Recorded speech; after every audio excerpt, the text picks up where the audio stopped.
Hello, this is BlueStar, Defender of Equestria, and this is my next Focus On video.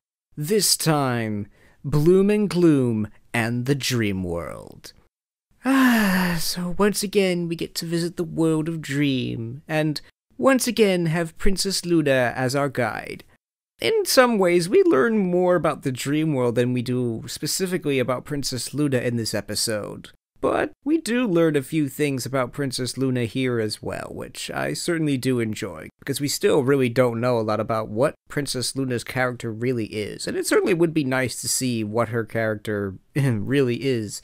But anyway, I think the dreams definitely are very straightforward in this episode, which is kind of good and kind of bad in some ways. Pretty simply that this is all the scenarios of Apple Bloom can think of what's going to happen to her when she gets her Cutiemark, and these are the quote-unquote the root fears of everything that she's going through. It's like, what if my family abandons me? What if my friends hate me? What if I'm all alone? Oh, what if I have to be sent away? And oh, poor Apple Bloom. And of course, all of these things are irrational. I mean, this is your family. They'll love you no matter what Cutiemark you get. And your friends, if they really are your friends, will be your friends regardless, and everything. But of course, when you're in this anxious, fearful mode, you're not acting rationally, you're acting emotionally. So, oh dear.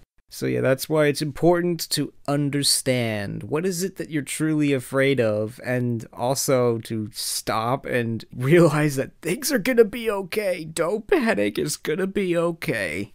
Yes, unfortunately, I understand fear and anxiety and all the things in a way that Apple Bloom is sort of going through all too well. And as always, the key is to understand. And also to understand that you're gonna be okay, that the nightmare will end. And I think in a way I'm gonna stop there before I go on another one of these things, because I would certainly like to be able to help anyone that I can deal with these things, because I've certainly had to deal with them myself from time to time, and just like Princess Luna, I would simply like to be able to help anyone that I can. But anyway, again, that's sort of getting off topic.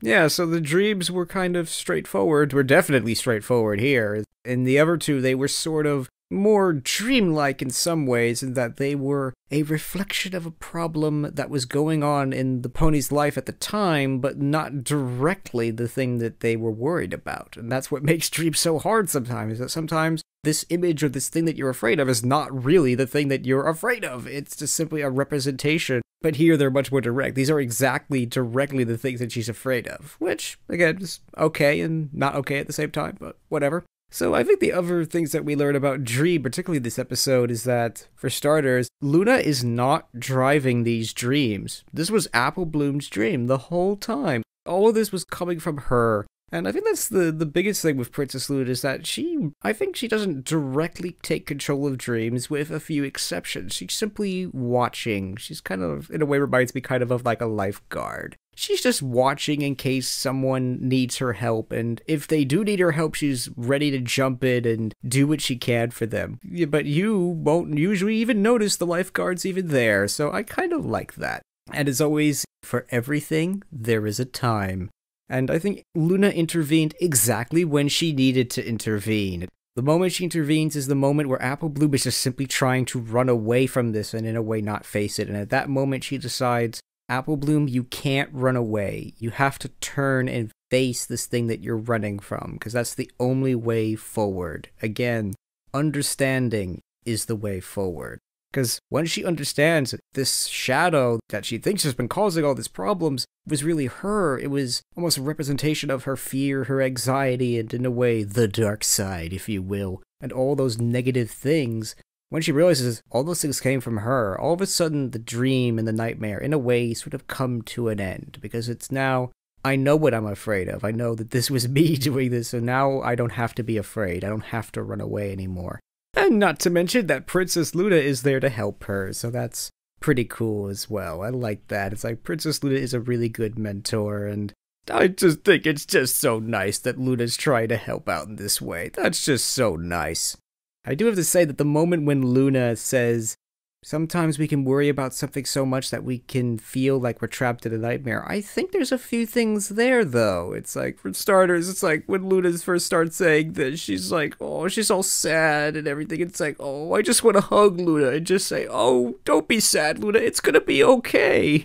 There's 3 main poses. There's that one, then there's the next one where she turns and looks at her cutie mark, and, I'd almost like to say there's something to this, as though Luna's remembering something that caused her fear and anxiety or something, and I just think that there's something to that, but I don't honestly know what it is. And then the final pose is that she covers herself with her wings and she's like, oh, trapped in a nightmare and everything, and that was just 3 interesting poses, and possibly could be revealing something to us about Princess Luna, but generally Princess Luna in a way is behaving a little bit more like Celestia. She's giving, a great one-liner and everything, and they're all nice and wise sayings and everything, but honestly, I don't think she's really connecting with Apple Bloom too much here, and I find that a little disappointing, to be honest, but still, I still think that Luna is being a really good mentor here. She's helping her to figure this out. I do have to say, she's being a lot more direct than she has been in previous episodes. Here, she's almost giving Apple Bloom the answer, but even so, I still think Luna is still trying to guide Apple Bloom down this path and not just simply give her the answer, but there's definitely a few times that she is giving her the answer.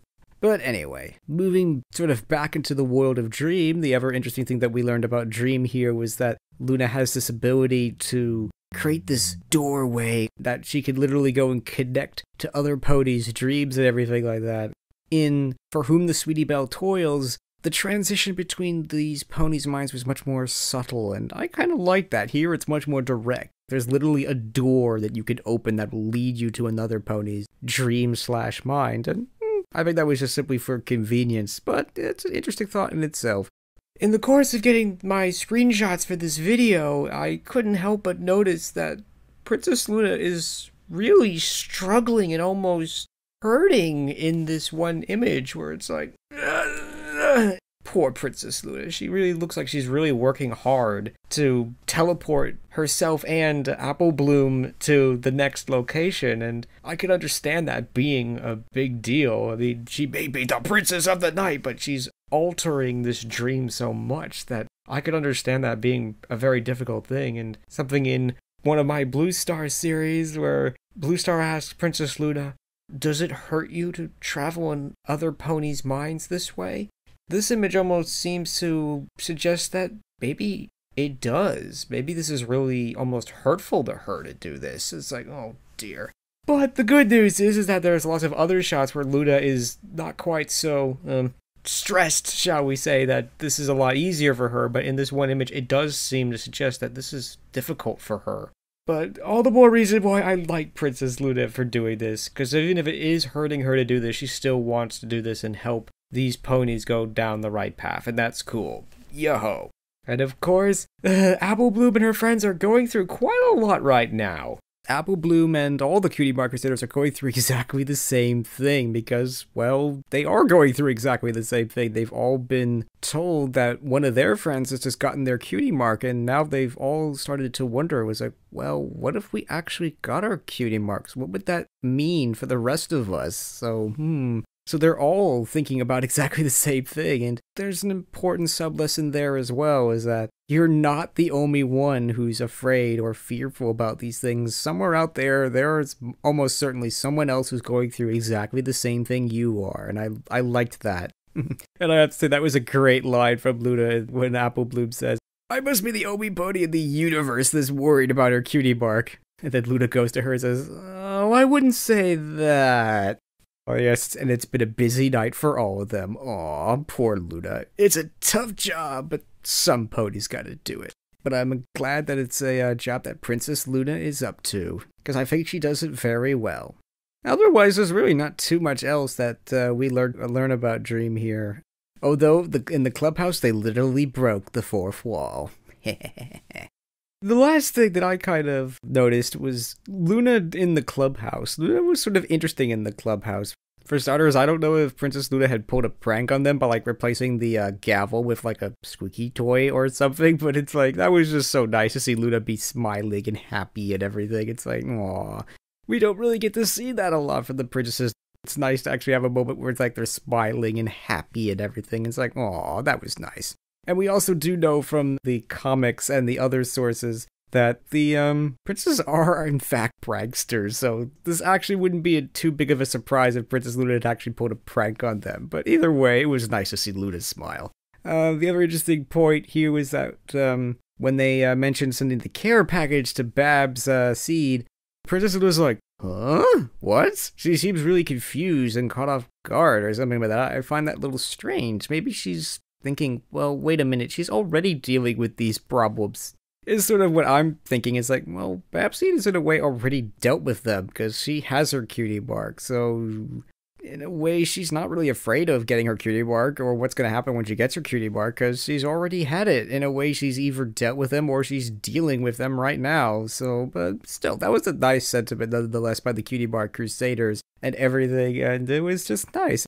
In the next moment, Luna's smiling, and I think she's happy to see that the Cutie Mark Crusaders are learning and growing and are caring about someone else and trying to do something nice for some pony else, and that's just nice. And I think Luna's happy to see her quote-unquote students are growing here, and I think that's would make her very happy, because I think she does all this because she wants to help ponies. She wants to help them grow and hopefully be able to do these sorts of things and learn on their own and everything. And she certainly is happy when her students and those ponies are able to do that.